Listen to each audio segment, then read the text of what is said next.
Isn't that how we're supposed to do it?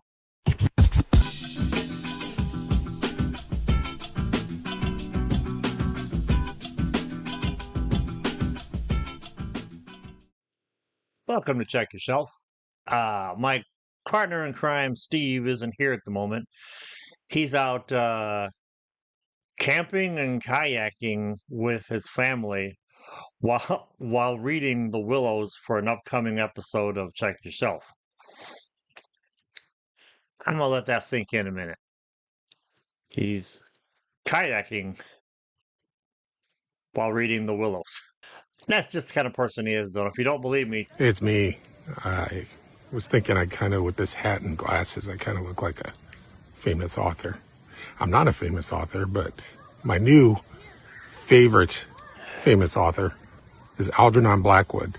He was actually born 100 years before me and wrote in the early 20th century. I'm really digging early 20th century short stories these days. Check Your Shelf with a future episode dropping about The Willows. Algernon Blackwood, y'all. anyway, if you watched our Watchmen shelfie, you may have figured out that one of my other loves is comic books. So I thought a while back on my Dune Wizard channel, when I was trying to get my ideas together on how I wanted to do BookTube, I did a video on some of the comics that I'd read that year. It was just last year. So I thought, I'm going to run that for you guys so you can kind of see the kind of stuff I like to read and the kind of books that I'm going to be reviewing down the line. You get kind of the feel for it. So without further ado, and through the magic of editing, I love comics. I have been reading comics since before I could read. I'm 56 years old, and comics helped me learn how to read when I was really young because I was struggling with all kinds of vision problems, and I have dyslexia as well. So my parents started buying me comics, and I got obsessed with what the words with the pictures meant and how I was going to be able to tell what the heck was going on. I've always been a Marvel guy. Most of the books that I read growing up were Marvel comics, and because to me, DC was always kind of silly because I grew up watching, the Batman, Adam West show and reruns. So they were kind of campy and silly. But I also grew up watching the 66, 67 Spider-Man cartoon and the Marvel superheroes cartoon with that limited animation stuff. And to me, looking at Captain America doing his scenes, his fights and stuff during World War II versus watching Batman do the Bat-Tusi, there was no comparison. But as I've gotten older, I've pretty much stopped buying just about anything new. Uh, I don't collect any ongoing series anymore because they just don't have that same punch that books did back in my day. Not to sound like an old man or anything. Just before the pandemic hit back in early 2020, uh, I sold off the bulk of my collection. I had several thousand. I kept about 300, give or take, of the books that meant the most to me, the ones that I continue to go back and reread like all the time. It made it easier for the move. But since then, I've discovered I like trade paperbacks. I used to rail against them because we had a saying back in the day that writers in comics were writing for the trades, so they would pad their stories out just like to ridiculous lengths, like something that would happen in one issue of a comic in say the 80s would take like 6 issues. And I just got tired of being disappointed month after month after month. Also, the level of action has pretty much dried up in particularly Marvel comics. And that's what I'm here for. I love drama. I love the soap opera. I mean, for crying out loud, I read X-Men for years, and that's the soap opera comic. So I started buying trade paperbacks, and there's a difference. Some people call trade paperbacks graphic novels, but I have a bone of contention to pick with that. A graphic novel is a self-contained story in one issue of probably a square bound, book. These are trades. Also, the term graphic novel became a big deal back in the 90s when Vertigo got launched, because suddenly all these people who had never read comics before were reading comics. And if you said the word comic book in a comic book store, you were like, look down the nose at these people who are reading graphic novels for comics. While we're on the subject of trades, I want to talk about these four in particular. First up, Midnight Show. I never heard of this. I guess it started in 23, but wrapped up in 24. It got recommended on Tony Isabella's Facebook page as one of the things that makes him happy. And he and I generally see eye to eye on most comic books. So I checked it out. And if you like horror, this one's for you. If you like classic horror, this one's especially for you. If you don't mind classic horror mixed up with some gore, I can't recommend The Midnight Show enough. I need to do something about the lighting in this place. The Midnight Show was written by Cullen Bunn with art by Brian Hurt and colors by Bill Crabtree. Now, for me, it's the colors. The colors in this book just jump out at you. I'm looking for a good example, just to kind of like look at that. Look at that. That's stuff. Now, if you like, the thing I like about this is it's a kind of a cartoon style, which speaks to my sensibilities because I love cartoon style art, especially when you take it and you mix it up into something like this, you know. So it's pretty gory, but it's not like you know, it's not Tim Vigil or anything. It's not going to keep you up at night.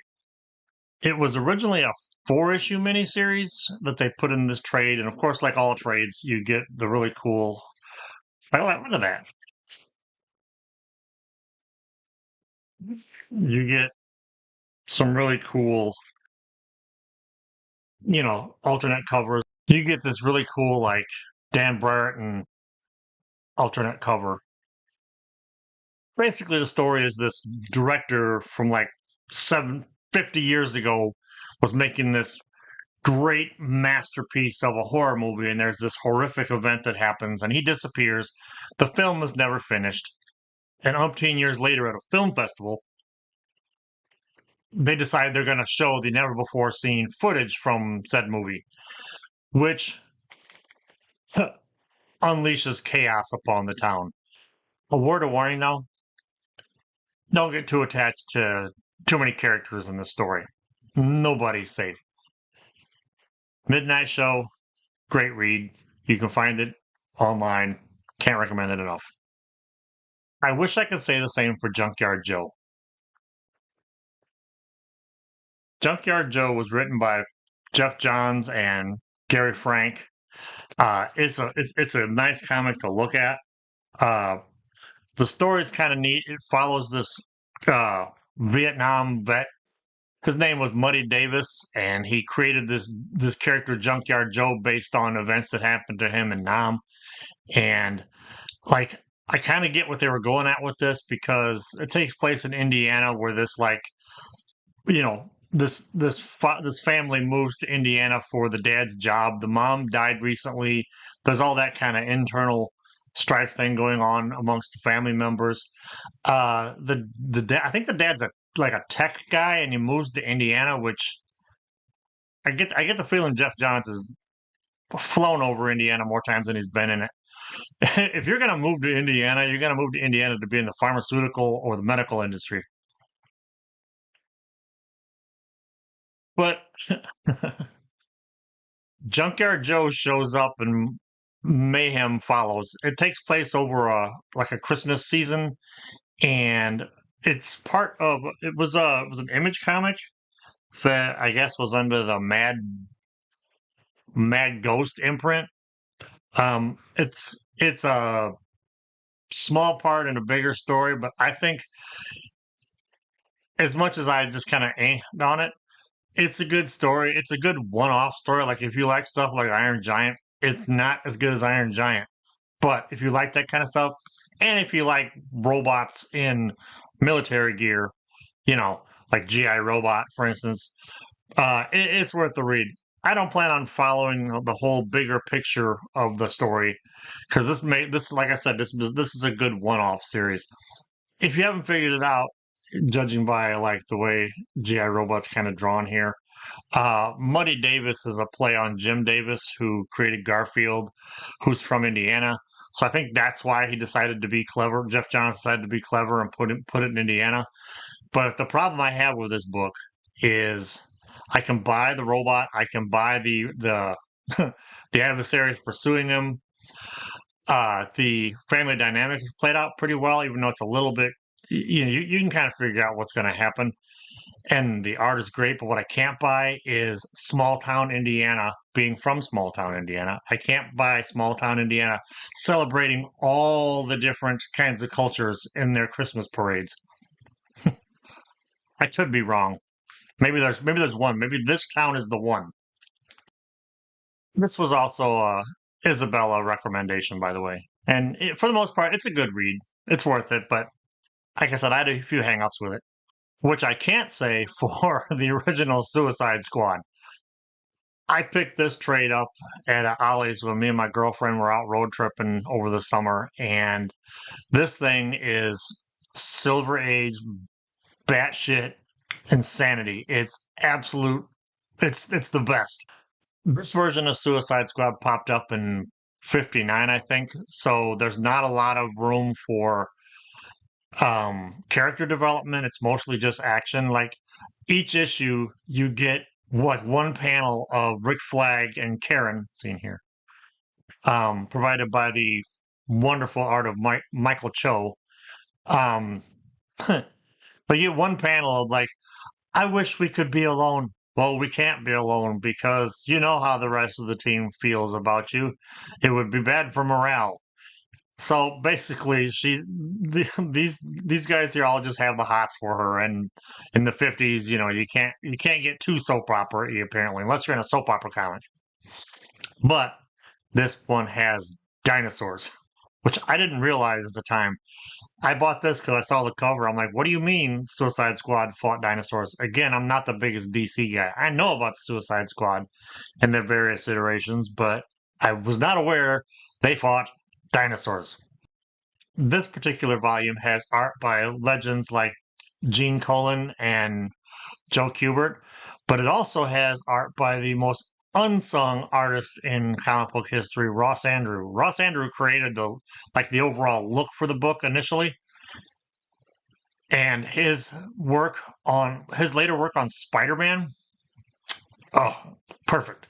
He's very underrated. He did a run on the original She-Hulk comic too, which that's like maybe they just had, if they couldn't find somebody to put on something, they slapped Ross Andru in there. But it's a good thing they did because it elevated the She-Hulk stories. And like I said, his Spider-Man stuff is wonderful. So yeah, like I said, found this at Ollie's like half off. I'm glad I picked it up because dinosaurs. Lastly, I want to talk about this. I picked this trade up the same day I picked up this one. It was a good day for comics. The Eternals by Jack Kirby. For me, this is the end all be all. This is the alpha, the omega. This is Jack Kirby at his absolute bombastic, ridiculous best. Not caring what he put on the page, just put whatever he wanted on the page. I think this was like a repurposed idea he had with, like, say, the New Gods, because he left. I almost said Disney. He left DC at that time and came back over to Marvel and was doing the Eternals. He was heavily influenced by 2001 by Arthur C. Clarke and Von Daniken's Chariots of the Gods, which, by the way, I absolutely love that documentary. It's on YouTube. It's nuts. It's ridiculous.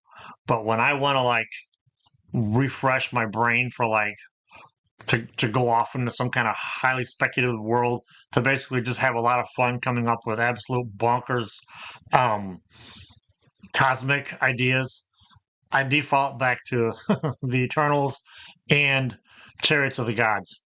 Kirby had nothing to prove by the time he came back to Marvel. He was doing this, he was doing Captain America, and unfortunately, this book got canceled after about a little over a year, I think. There's one annual thrown in there, which is nuts too. It's let me see if I can find a good example. Like you get this, you get absolute Jack Kirby bombacity. But I think at this point in time in comics, he was kind of outdated, which not for me he wasn't, but for a lot of kids who were growing up reading books like the X-Men maybe, he was not up to speed. Like for instance, I'm not sure what's going on here. I think he was like hammering out like some Farrah hair. So it's a little bit uh old fashioned maybe for a lot of people. Um Come on, where's like the I'll get to it, hang on. Like look at this. These giant splash pages are the best. One of the things I like his writing's a little bit, but again, you're not reading this for the plot.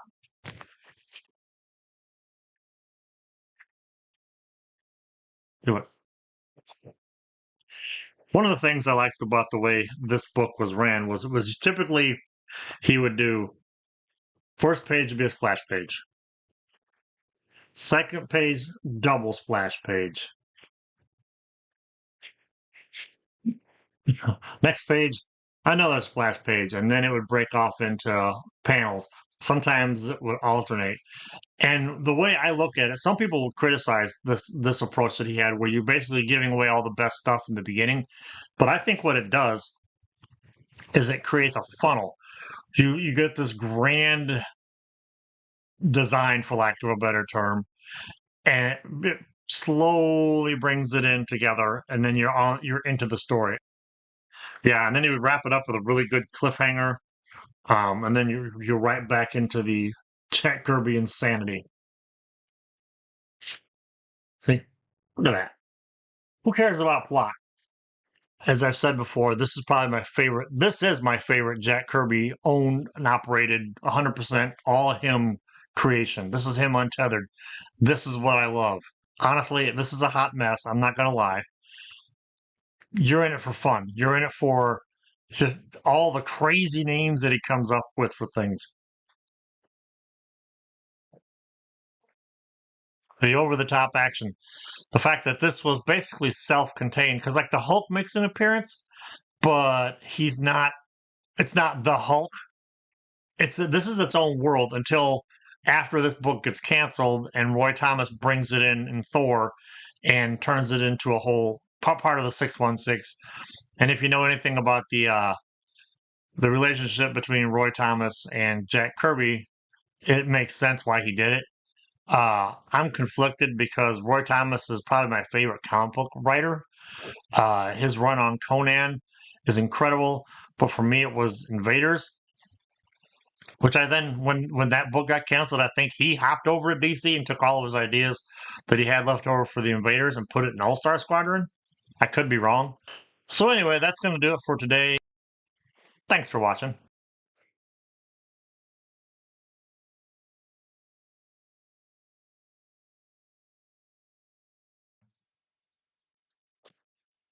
Ew. Puts me off mushrooms for a while. Just kidding. I love mushrooms. They're fun, guys.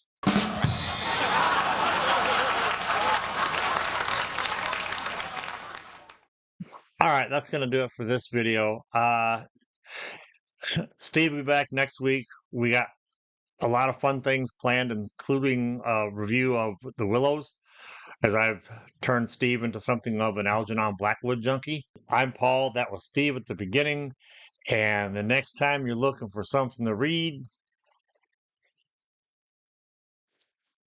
check your shelf.